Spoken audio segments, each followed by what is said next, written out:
तालुक्यातला मातंग बांधव आहे विजय खुडे। पाऊस चालू आहे मित्रांनो, पण मोर्चा थांबलेला नाही। दरिद्राच्या आगीतून बाहेर निघून दाखवा तुम्ही। आणि वडील MSCB मध्ये सर्व्हिसला मांगाचा पोरगा। पुढच्या भावी पिढीचा हा मोर्चा अत्यंत महत्वाचा आहे। तो चलिए शुरू करते हैं।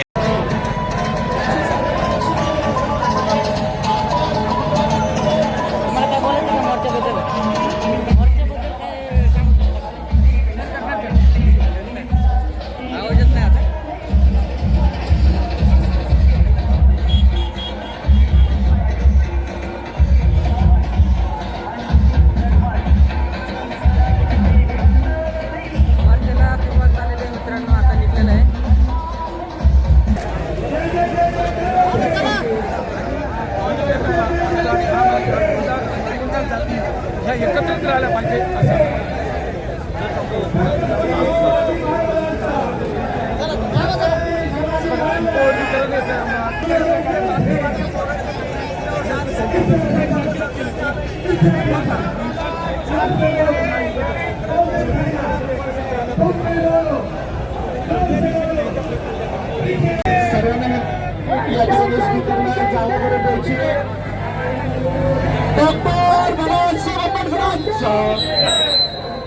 डॉक्टर बाबासाहेब आंबेडकरांचा जय जय जय जय जय भीम। आरक्षण आमच्या हक्काचं, आरक्षण आमच्या हक्काचं। या ठिकाणी स्पीकरची गाडी मोर्चाच्या सर्वात पुढे राहील। सर्वांना विनंती आहे की थोडी साईड करून द्या।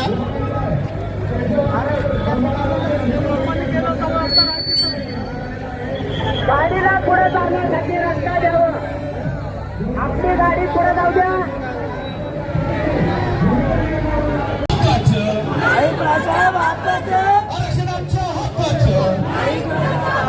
नाश्ता आणि चहाची या ठिकाणी सुविधा उपलब्ध करून ठेवलेली आहे, त्यामुळे सर्वांना सूचना आहे की जे जे नाश्ता करून पैसे राहिलेले आहेत त्या सर्वांना विनंती आहे की आपण सर्वांनी नाश्ता चहा पाणी या ठिकाणी घ्यायचं आहे। काही क्षणामध्ये आपण सुरू करणार आहोत।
करायचं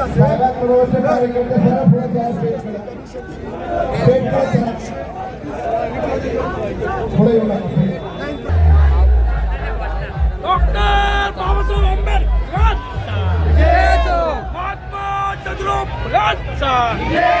छत्रपती राजश्री शाहू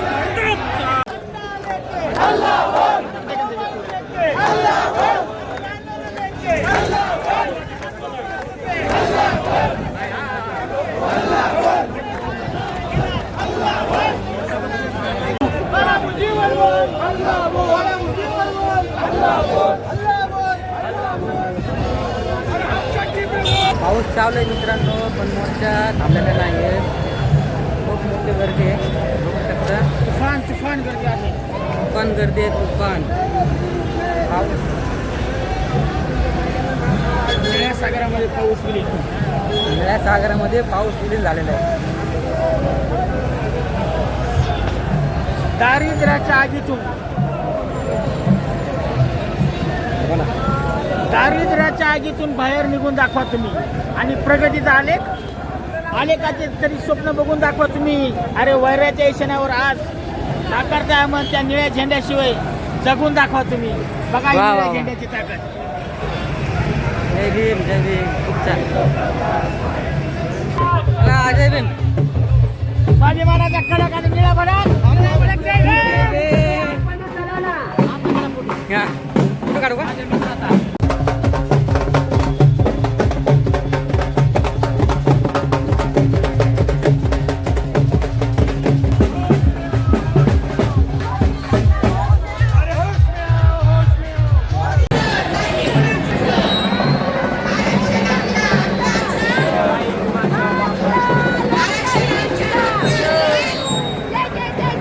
मित्रांनो, कशी आहे पब्लिक?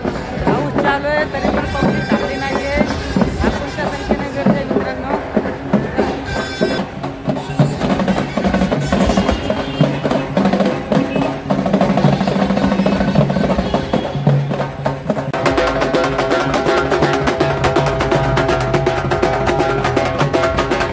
जागा भरपूर आहे, पुढे तुम्ही जावा. माझं माझ्या बघणीला बघण्याची जागा द्या. ज्येष्ठ नागरिकांना म्हणतात द्या. तरुणांनी शक्यतो उभं राहा. आणि ज्यांनी लहुजी वस्ताद समाधी शोधली असे विजयजी खुडे यांच्या ह्याच्यामधून आम्ही सभेला सुरुवात करणार आहोत. तत्पूर्वी आयोजकातले अजय भालशंकर, बाळासाहेब चव्हाण, नितीनजी कांबळे आणि हनुमंतांना पप्पूल या सर्वांनी डॉक्टर बाबासाहेब आंबेडकरांच्या पुतळ्याला पुष्प अर्पण करण्याला जायचं आहे. तर माझी विनंती आहे की तुम्ही पुष्प अर्पणाला टीम जावा. बाकी आपण आता सभेला सुरुवात करतोय. आपण या लढ्याची जिथून सुरुवात झाली या पुणे शहरातून तिथूनच तीव्र करणार आहोत. जय भीम. माझ्या रवी भाऊंना मी विनंती करतो, तुम्ही पण कृपया स्टेजवरती या. रवी सकट. जय भीम. आवाज येत नाही. अरे जय भीम. जय भीम. बरं वाटलं आज ते एकमेकाला ओढाओढीचं राजकारण. त्या राजकारणातला मी एक साधा सामान्य मागाचा पोरगा. सुरुवात केली लहानपणात, कळत नव्हतं, जात कळत नव्हती. जात काय मला माहित नव्हती. वडील MSCB मध्ये सर्व्हिसला, मागाचा पोरगा. सर्व्हिस कुठून मिळाली? अरे सर्व्हिस कुठून मिळाली मागाच्या पोराला? मग कळलं नाही का? असे किती मागाचे लोक सर्व्हिस घेतली, किती लोकांनी घेतली, त्याचा फायदा घेतला. बाबांनो रे, एकच पिढी जगली बरं का या. जे शिकले त्या काळामध्ये आरक्षणाचा त्यांनी फायदा घेतला, त्यांना नोकऱ्या मिळाल्या. पुढच्या पिढीचं काय? पुढची पिढी गेली ताशा वाजवायला. नदीपात्रात दिसते का? अहो, तुम्हाला नदीपात्रात ताशा वाजवणारी पोरं दिसतात का? कशामुळं? कशामुळं? उत्तर द्या. कशामुळं? शिकले नाही. समाजाच्या नेत्यांनी योग्य मार्ग दिला नाही. दिला का मार्ग? आरक्षण खाल्लं. अरे हो, खाल्लं ना, पण कसं? अरे कसं जोरात कसं? अरे कष्टाने घेतलं, शिकला, वेळ प्रसंगी त्याग दिला. माझे वडील गुराढोरं सांभाळली, हाताची 4 बोटं गेली. शिक्षण घेतलं तेव्हा कुठंतरी नोकरी मिळाली. हे का नाही सुचलं रे बाकीच्यांना? आज म्हणताय तुम्ही आरक्षण खाताय. अरे मान्य आहे ना. आज जर बाबासाहेबांनी जर दम्म दिला नसता आणि शिक्षणाची वाढ दाखवली नसती तर हाही समाज त्याच वाट्याला असता. हाही समाज त्याच वाट्याला असता. समजून घ्या माझ्या बांधवांनो. मला या व्यासपीठावरून आज मातंग समाजाला एक सांगायचंय. मी RSSचा कार्यकर्ता. हॅलो, स्टेजवर कोणी गोंधळ करू नये. सर्वांनी शांततेने बसून घ्यायचे. उभं राहून काय उपयोग आहे? बसा ना खाली. त्यांचा सन्मान त्यांनी फक्त उभं राहा, बाकी बसून घ्या खाली. या ठिकाणी हाडोरे साहेबांचा सन्मान होतो. 100 वेळा सांगतोय, समाजाचा कार्यक्रम आहे, त्या समाजाचा दिसून द्या लोकांना जरा या प्लीज. ठिकाणी आनंदरावजी आंबेडकर, अमनजी आंबेडकर, खासदार चंद्रकांतजी हंडोरे, आमदार बाबूराव माने, आमदार बबनरावजी घोलप, जे उपवर्गीकरणाचा लढा शासन दरबारी ठामपणे लढत आहे, उपवर्गीला विरोध करत आहेत असे सर्व नेते मान्यवरांचा सत्कार सकल मातंग समाज योजने करण्यात आलेला आहे. सर्वांनी टाळ्यांच्या गजरात या मातंग समाजासाठी ज्यांनी शिवाय धाडस दाखवलं आणि या पुण्यात उपवर्गीला विरोध केला त्याच्या जय भीम. आपण सगळे या ठिकाणी एकत्र आलो. त्या सर्व समाजाने फार कष्ट केले, फार फिरल्यात, घरोघरी गेले, आम्ही सर्वांशी संपर्क केला. खरोखर मी असे तरुण कार्यकर्ते पाहिले नाही जे समाजाने रात्रदिवस झटले, घर पाहिले नाही, काय नाही आले.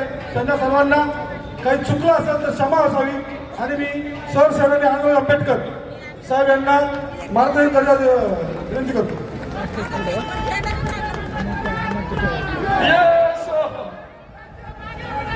हम तुम्हारे साथ हैं. जय भीम, जय भीम, जय जय जय जय जय भीम. भीम. आपण सर्व उन्हामध्ये आहोत, आम्ही सावलीमध्ये आहोत, त्यामुळं आपला मी जास्त वेळ घेणार नाही. या इथे सर्वांनीच भाषण अत्यंत जोरात केलेली आहे. पहिल्यांदा मी पुण्यामधल्या या संयोजन समितीतल्या सर्व कार्यकर्त्यांच्या मनापासून धन्यवाद देतो. आज इथं काही जण बोलायला मिळालं नाही, नाराज असतील तरी प्रत्येकाने बोललंच पाहिजे असं काही नाही. कामाने, आपल्या कृतीने आपण किती मोठे आहात ते दाखवलेलं आहात तुम्ही. त्यामुळेच एवढा मोठा मोर्चा आज इथं आणि एवढ्या मोठ्या संख्येने लोक आज उपस्थित आहेत. या इथे माझ्याबरोबर आलेले बाबूरावजी माने, आत्ता तिथून निघून गेलेले चंद्रकांत हंडोरे, आणि या सर्व मोर्चासाठी आपण खरं म्हणजे आपण सर्वांना मी मनापासून पहिल्यांदा धन्यवाद देतो. कारण हा मोर्चा हा आपल्या भावी पिढीच्या, पुढच्या भावी पिढीचा हा मोर्चा अत्यंत महत्वाचा आहे. कारण भावी पिढीला आपण काय ठेवून जातो, मागच्या पिढीनं बाबासाहेबांच्या खांद्याला खांदा लावून ज्या पद्धतीनं या इथं लढा दिल्या, आणि त्यामुळं बाबासाहेबांनी आपल्याला आरक्षण दिलं आणि आरक्षणाची फळं आज आपण चाकत आहोत. पण पुढच्या पिढीला हे आरक्षण राहणार आहे की नाही हा महत्वाचा विषय आहे. आणि त्यासाठी म्हणून आपण सर्वजण जागृत होऊन सर्व 59 जाती आज एकत्र पद्धतीने लढत आहेत. आज इथे चर्मकार आहेत, आज इथे खाटीक आहेत, या इथे होलार आहेत, ढोर समाजाचे नेते आहेत, मातंग समाजाचे नेते आहेत. या सर्वांना उद्याच्या तुमच्या भावी पिढीचं भविष्य जे या इथे असणारे मनोवादी लोक धोक्यात आणून पाहतात, त्या विरुद्ध खऱ्या अर्थानं आज ही लढाई या पुण्याच्या रस्त्यावरती आपण सर्वांनी मोठा मोर्चा काढून आपले अस्तित्व, आपलं सर्वस्व इथे आपण दाखवलेलं आहे. खरं म्हणजे मी मुख्यमंत्र्याला सांगू इच्छितो की त्याने विधानसभेमध्ये धांदात खोटं असं एक स्टेटमेंट केलं. जेव्हा 27 आमदारांनी हक्कभंगाचा प्रस्ताव आणून याच्यावरती चर्चा करण्याचं ठरवलं, चर्चा करून दिली नाही, म्हणून त्याने उत्तर दिलं की सुप्रीम कोर्टाने सांगितलं ते आम्ही ऐकायला पाहिजे की नाही. परंतु हे सपशेल खोटं आहे. सुप्रीम कोर्टाने हा जो उपवर्गीकरणाचा निर्णय आहे तो ऐच्छिक ठेवलेला आहे.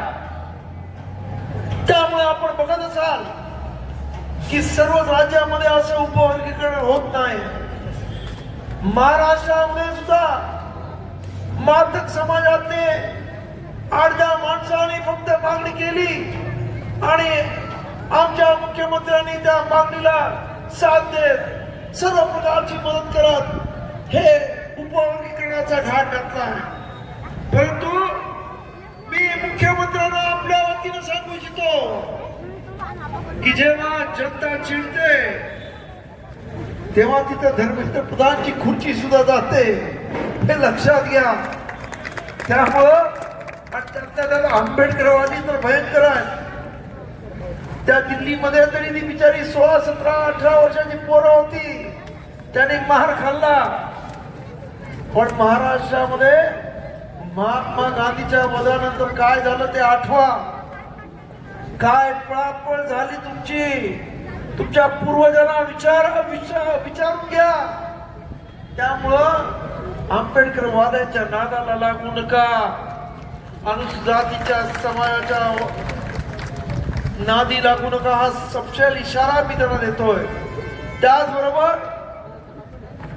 असं सांगितलं जातं की सुप्रीम कोर्टाने ते ऐच्छिक सांगितलंय, पण तुम्हाला एक मी सांगू इच्छितो, अत्यंत महत्वाचं आहे, पण ऐकून घ्या की मद्रास सरकारनं त्या काळामध्ये 1951 ला SC ना शिक्षणामध्ये आरक्षण देण्याचं ठरवलं आणि ती केस सुप्रीम कोर्टात गेली आणि सुप्रीम कोर्टाने ते आरक्षण रद्द केलं.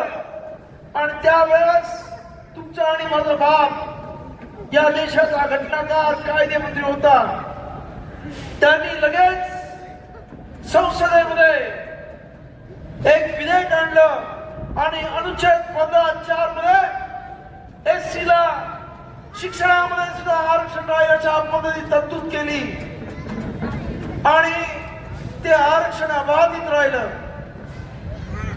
त्यानंतर बाबासाहेबांना त्या संसदेला काही मनुवाद्यांनी विचारलं की तुम्ही घटनेचं मंदिर तयार केलं आणि त्याची तुम्ही मोडतोड का करताय. बाबासाहेबांनी सांगितलं मी मंदिर तयार केलं, पण जो हा सुप्रीम कोर्ट रूपी जो पुजारी आहे तो घाण करत नसेल तर मला पुढे येऊन ती घाण साफ करायलाच पाहिजे आणि ते मंदिराचं पावित्र्य नीट ठेवायला पाहिजे. आज सुद्धा सुप्रीम कोर्टाने हे उपवर्गीकरण करून घाण केलेली आहे असं आमचं म्हणणं आहे. कारण सुप्रीम कोर्टाला कुठलाही अधिकार नसताना त्यांनी पुढे जाऊन हे उपवर्गीकरण केलेलं आहे. आज SC समाज आहे कसं काय असा जजमेंट 2004 मध्ये 5 बेंचने सुप्रीम कोर्टाच्या दिलेला आहे. टीव्ही चेन्नई वर्सेस आंध्र प्रदेशची जी केस होती त्याच्यामध्ये त्या 5 जजेस म्हणाले की असं उपवर्गीकरण करता येणार नाही. पंजाबच्या हायकोर्टाने सुद्धा सांगितलं पंजाब सरकार विरुद्ध देवेंद्र सिंग या केस मध्ये की असं उपवर्गीकरण होता येणार नाही. मग अचानक सुप्रीम कोर्टाने काय केलं, त्यामुळे पंतप्रधानाने कर्नाटकामध्ये जाऊन माती समाजाला आश्वासन दिलं की हे उपवर्गीकरण मी करून देतो. त्या समाजाची मागणी होती इलेक्शन मध्ये 2024च्या.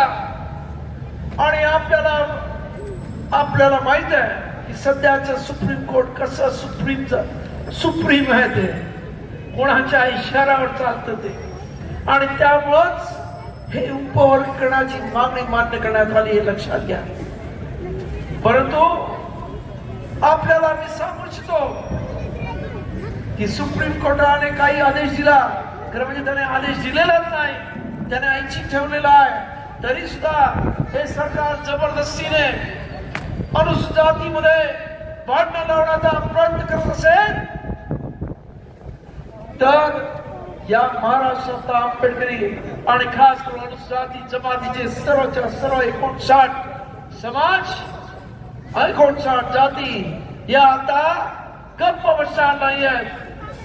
हे मोर्चे मला पत्रकारांनी मगाशी विचारलं, तुम्ही अनेक ठिकाणी मोर्चे काढले, परभणीला काढला, मुंबईला काढला, लातूरला काढला, जालनाला काढला, बीडला काढला, धाराशिवला काढला, सोलापूरला काढला, पुढे काय करणार आहात. मी म्हटलं हे मोर्चे आता जिल्ह्यावर होतात, त्यानंतर तालुक्यावर होतील, हे मोर्चे असे चालू राहतील आणि डिसेंबर मध्ये जेव्हा हिवाळी अधिवेशन येईल तेव्हा या सर्व मोर्चा करणार मी त्या हिवाळी अधिवेशनामध्ये सर्वांना बोलून देईन आणि विधानसभेला घेराव घालेन आणि मग बघू कोणाची माग आली आहे उपवर्ती करण्याची, तेव्हा सरकारने सुद्धा आमचा अंत बघू नये.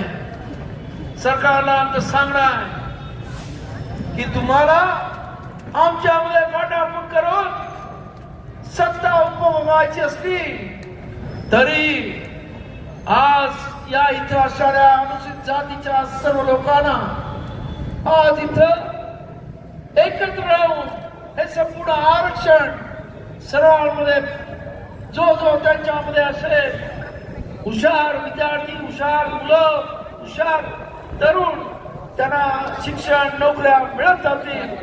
खरं म्हणजे याच्यामध्ये आंबेडकरी समाज केवढं तरी नुकसान होतं, परंतु आम्ही खऱ्या अर्थानं आंबेडकरी समाज हा या अनुसूचित जातीमधला मोठा भाऊ म्हणून आणि आमच्या बाबाने आरक्षण या सर्वांना दिलं म्हणून या सर्वांचं आरक्षण कसं सुरक्षित राहील याची आम्ही काळजी घेतोय.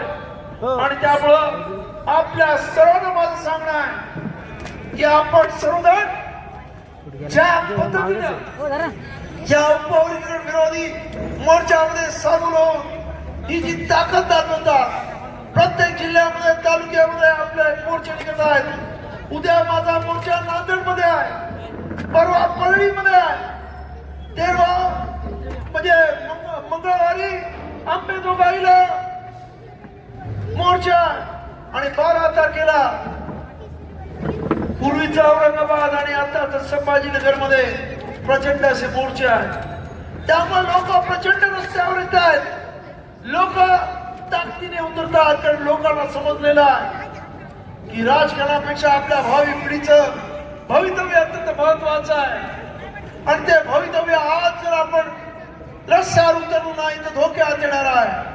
आणि म्हणूनच यासाठी या मोर्चाच्या रूपानं आपण सरकारला आवाहन करत आहोत. आपल्याला माहित आहे की मुख्यमंत्र्यांनी मागे सांगून टाकलं होतं की आम्ही 1 ऑगस्टला अण्णाभाऊ साठेंच्या जयंतीच्या वेळेला हे उपवर्गीकरण जाहीर करणार, परंतु आपल्या मोर्चाचे दणका पाहून कुठेतरी माघार घ्यावी लागलेली आहे. आणि मला पूर्ण खात्री आहे अख्ख्या महाराष्ट्रातल्या मोर्चाच्या नंतर हे उपवर्गीकरण सरकारला मागे घ्यावं लागेल. नपेक्षा दिल्लीला जे झालं त्यापेक्षा भयंकर महाराष्ट्रात घडल्याशिवाय राहणार नाही. धर्मेंद्रची खुर्ची गेली, जर त्याने जास्त नाटक केली तर नरेंद्रची सुद्धा खुर्ची गेल्याशिवाय राहणार नाही हे त्यांनी समजावं. आणि या इथं आपण सर्वजण आलात, बराच वेळ झालेला आहे आणि आपल्या सर्वांचं सहकार्य पुणेकरांचं हे जे सहकार्य केलंय त्याबद्दल आपल्या सर्वांना मनापासून धन्यवाद देतो. आणि अशीच एकजूट, अशीच एक ताकद ही कायम ठेवा. खऱ्या अर्थाने आपले सर्व प्रश्न सुटू शकतात एवढं सांगतो आणि मी माझ्या वाणीला विराम देतो. धन्यवाद. जय भीम, जय संविधान, जय रोहिदास. या ठिकाणी राष्ट्रीय गीत होईल आणि मग कार्यक्रम एक मिनिट सगळ्यांनी उठू नका, 2 मिनिट थांबा जागेवर. मित्रांनो, मोर्चा समाप्त झालेला आहे. तर व्हिडिओ कसं वाटतं कमेंटमध्ये नक्की सांगा आणि आपल्या चॅनलला सबस्क्राईब करा.